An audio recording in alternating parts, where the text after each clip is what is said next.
This is Ella, and this is the Atlas Emotion Series podcast.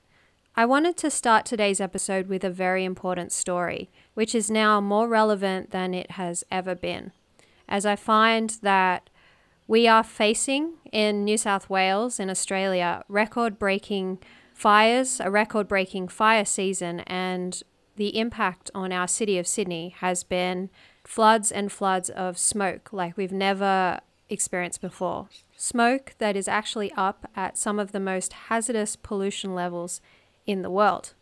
Our city has seen nothing like this. This episode is all about the ability for us to hold our voice and to enhance our voice no matter what we may be experiencing. So I'm going to start today's episode with a story of the Cronulla riots.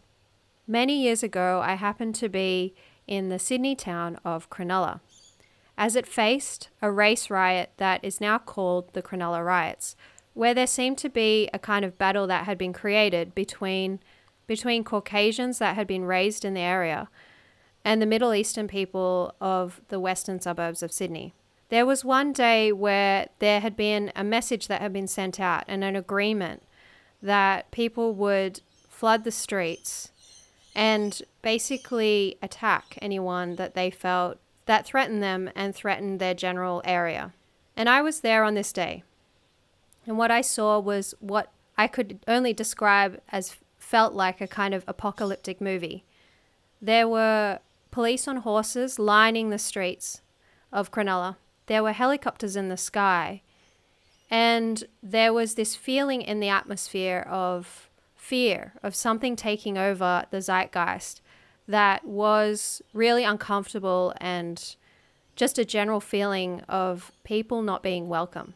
I wanted to start this episode with this story because I found myself in this experience being able to genuinely just observe it and not feel like I was embroiled in either side. I didn't feel attached to one side or the other. My experience of this apocalyptic seeming scenario was that it just felt like I was in a movie and I didn't feel attached.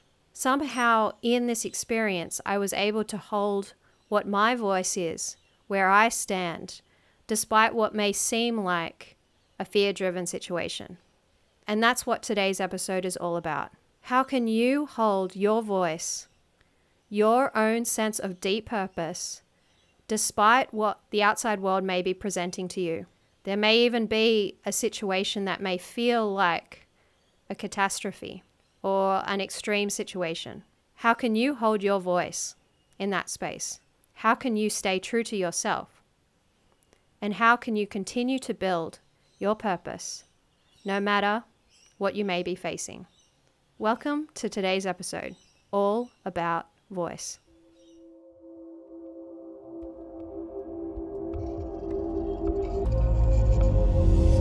This is the Atlas Emotion Series, where we share edge-of-the-earth ideas for a new world.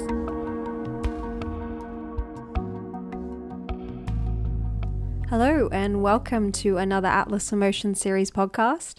My name is Ella, and I feel very excited for today's topic. Today, I'm going to be talking about voice, and this piece is actually part of a wider family, literally talking about family. This episode is a forerunner to two episodes called Our Neural Network and Our Personal Family, Our Global Family. And it's really about the network, about us being part of a bigger mind, something much bigger than our personal selves. But I needed to start with this podcast voice because this is where it all starts. It starts with our own personal voice, and then that is how we fit into the greater network. So today I'm going to be talking all about stepping into our own voice, embodying our own voice, and so embodying our deepest sense of purpose. Because the very first port of call of attracting our greater network or our greater global family is through the embodiment of our own voice or our own sense of purpose. That is the most powerful place that we can be, is to embody our voice, embody our purpose, and to attract others from that place. This actual podcast episode came to me because I started taking singing lessons earlier in the year. And what I came to be taught was that really it's about embodying the voice and breathing from a deeper place. That is expressing from a much deeper place. At the start of this year, I was singing or expressing mainly from the throat, which is not as strong as breathing and expressing from the belly. So the analogy here is that really being and living that embodiment of your voice, expressing as your full body, is the true way that you can truly attract the family of your dreams and all the connections and networks that truly are a reflection of who you are. So it really is expressing from that really deep breath, that really full sense of our own personal power. And sort of the key factor here is to understand that your voice is really spoken through your energy. So to be a full embodiment of your voice is to really have your energy expressing and feeling as you truly believe, truly in alignment with what you wish to say. So that is embodying freedom in your energy state. And another phrase that has come to me that I think is really the North Star of voice and expression is to understand that there's not really any other direction to go in but to speak in the direction of a deeper truth. So in today's episode, I'm going to be talking all about our voice, and I'm going to be talking all about how we express in the direction of a deeper truth for ourselves, because it is by freeing our own voice that we are truly able to free the voice of others. It starts with us first. So I just need to start actually by addressing voicelessness, because this is actually one of the first lessons that I had to learn after hearing about the topic voice and knowing that I would be learning over the coming months about embodying my own deeper voice and my own deeper energy.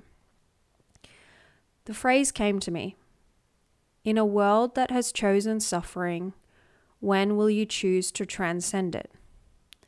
For context, I energetically had absolutely, in many ways, been choosing suffering, choosing to see how hard my life was, how much more difficult it was than other people's lives, and how I felt that I didn't have the things that I needed, the resources that I needed to create what I wanted to create.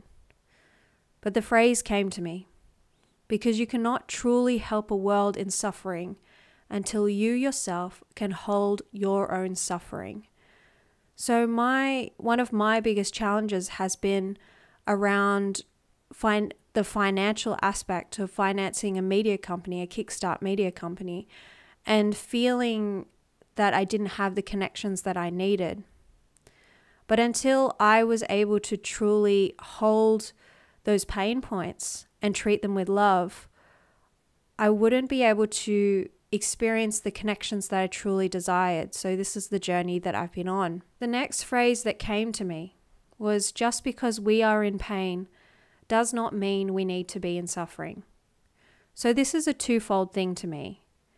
Twofold in that I feel like even if we don't feel we are in the exact reality that we prefer, it doesn't mean that we need to constantly repeat that story or feed the story.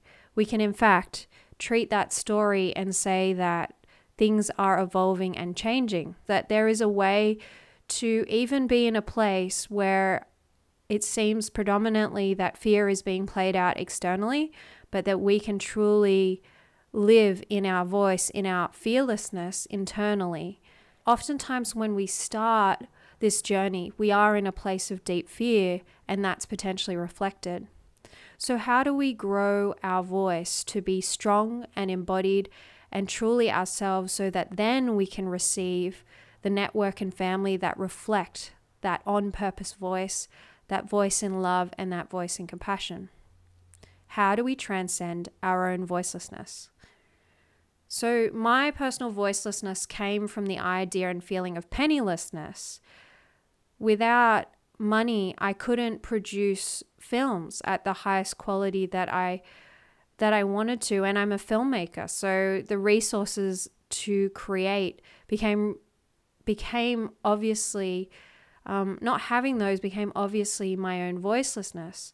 So I came to ask myself, how do I choose more voice, more platform, and more financing with ease?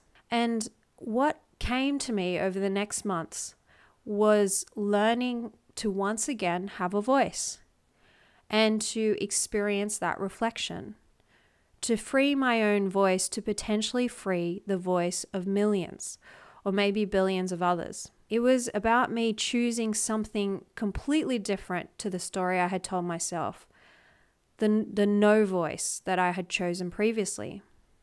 Basically, I came to understand that I kept believing that I could do nothing about the situation. But when I addressed this idea that we had created it all at a deeper level, I came to believe, well, then we have the power to uncreate it. And I realized that the first step toward this was the choice to have a voice and to know that my voice is always being heard by the universe, and to align internally with my true voice. So no matter what was happening externally, to always and constantly reiterate and repeat the truth or the true way I wish to see a situation. I came to grow and evolve, and I understood that it's about embodied voice. So I came to understand that our voice speaks through or in our energy. So it's the energy state that reflects back to us. And when I've been in more challenging energy states, what I've done is really just to keep speaking to myself as if I am the kindest, most compassionate person, directing myself in the direction of that North Star. So for example, when I felt particularly challenged in my daily life, feeling stressed and in chaos, I've eased myself by saying that peace is always available to me and the universe is listening to me. Just all these really kind words. So totally addressing the voicelessness, tuning elsewhere, and then expressing from that place. And even sometimes speaking to myself from that place and reassuring myself. So the journey to embody my voice deeper became about identifying the core wounds that made me feel uncomfortable and reversing them. So in meditation, what would come to me was that I have no space for my creativity. I have no voice. So I would start saying to myself, I have ample space for my creativity. I have ample space for my voice, and visualizing this. And I really understood that my financial difficulties were actually an energetic reflection of how I felt previously, how I was choosing to feel based on my past experiences, that I wasn't supported. But that I could choose to reverse this and say that I am supported at every moment I caught that belief. And another one that came to me, I have no space to breathe. This one actually manifested physically. One night I woke up and I was really tight in my lungs. And it was like I couldn't breathe. And I came to understand that there were parts of my life that really were acting as this metaphor, this feeling that I had no breath. So I started to imagine creating more space in my lungs, and so allowing that more space to be reflected outside. I found that my singing practice was always showing me how to live anew. Basically, my singing teacher taught me to practice my voice daily. I had daily exercises and to practice this new voice. So I took this practice not just to singing, but to practice my new voice by waking up and saying that I have ample space for creativity, I am fully supported, I am fully heard, and I am fully loved, truly choosing to embody what I really prefer.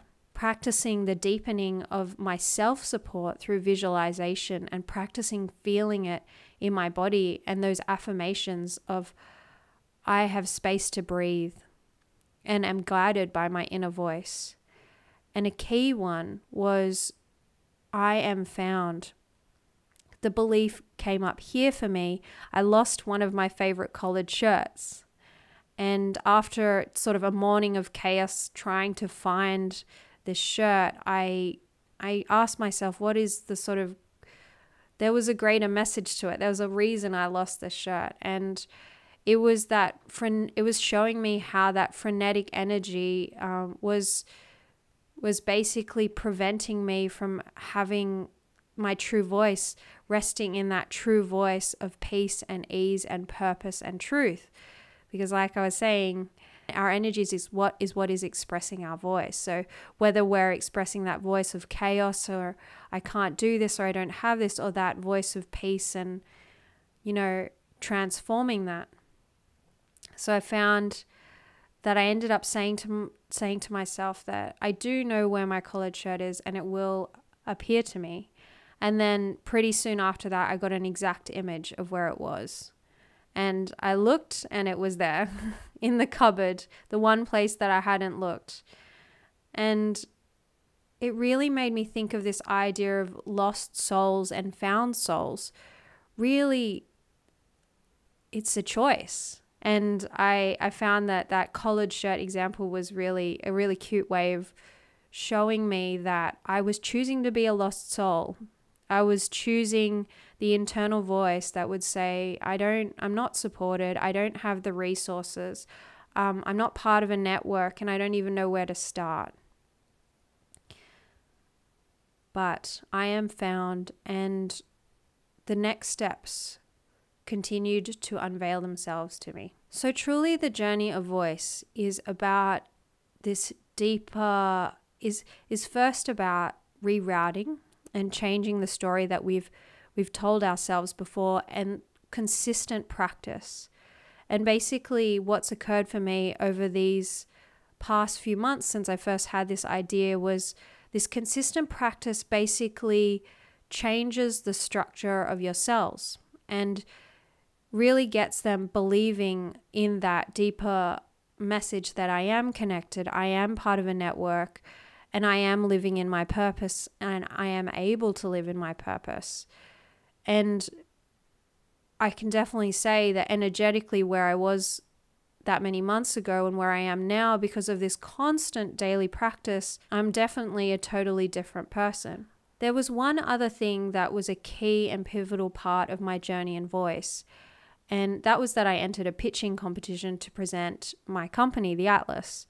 And amazingly, I got through to the second round, which is what I really wanted, because they were teaching us how to scale our company internationally, introducing us to the government, teaching us about how to work with the media. It was really, really exciting for me. And I ended up not getting through to the final round. I came to see all these beliefs that were really making me feel like not getting to the final round made me feel voiceless again.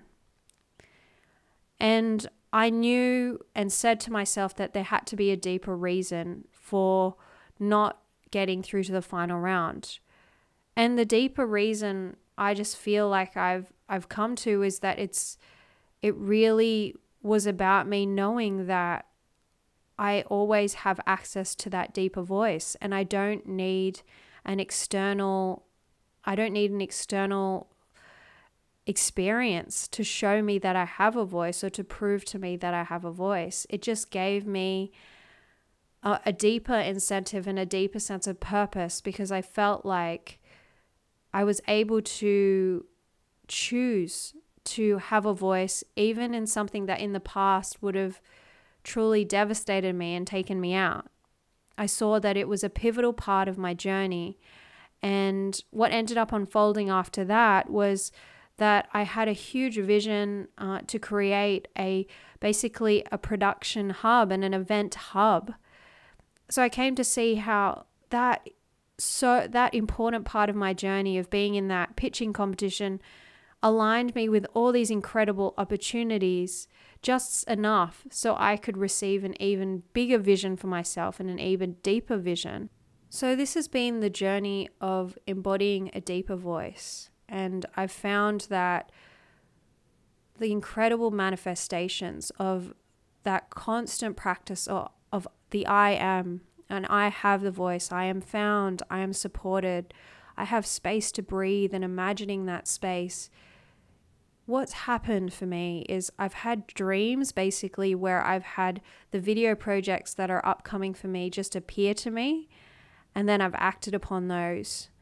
I've had people reach out to me for projects that were way beyond what I felt like I was ready or that I, was even capable of choosing right now. And they were right here and available so much quicker and faster, truly showing me the bigness of what my voice can look like. I've had that feeling of a truly embodied voice, feeling in throughout all my body that I have this voice and that it is vital and it is important and I am connected to a network.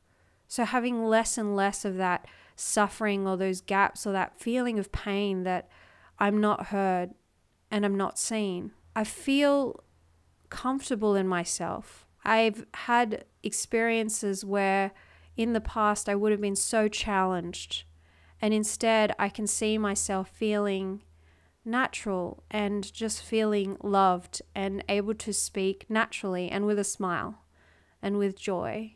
So I really see that this practice, this daily practice, which ultimately leads to a deeper embodiment of voice, is my side of the coin in this global network.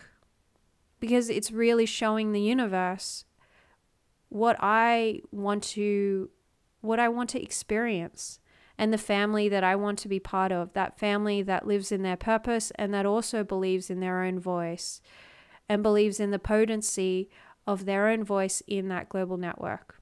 My voice in its deepest purpose is what connects me. And basically, it allows me to be part of a global family. I recently saw the whole purpose of this. And it's basically that when you're turning that light bright and you turn it on, you allow yourself to be connected to that network. The very center point of that light is you saying to yourself, I am living in my purpose and I am connected to a global network.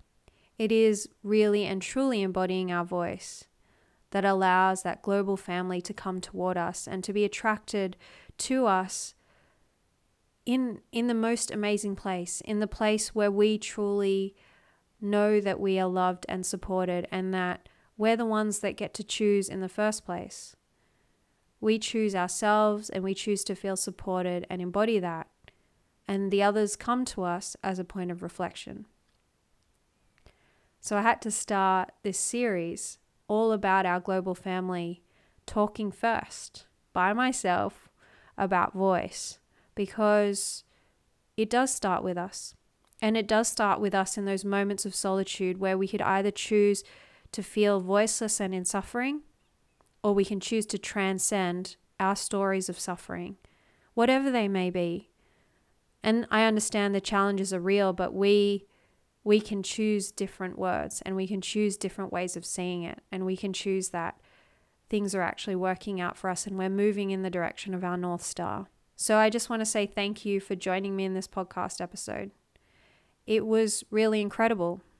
And really the key idea is just the embodiment of your own voice and your own sense of purpose, speaking to yourself and practicing that every day is the work that you have to do to start bringing people toward you that truly reflect that you are choosing your own truth. You're choosing to speak from your voice and what you truly believe, no matter what the outside world may be initially showing to you.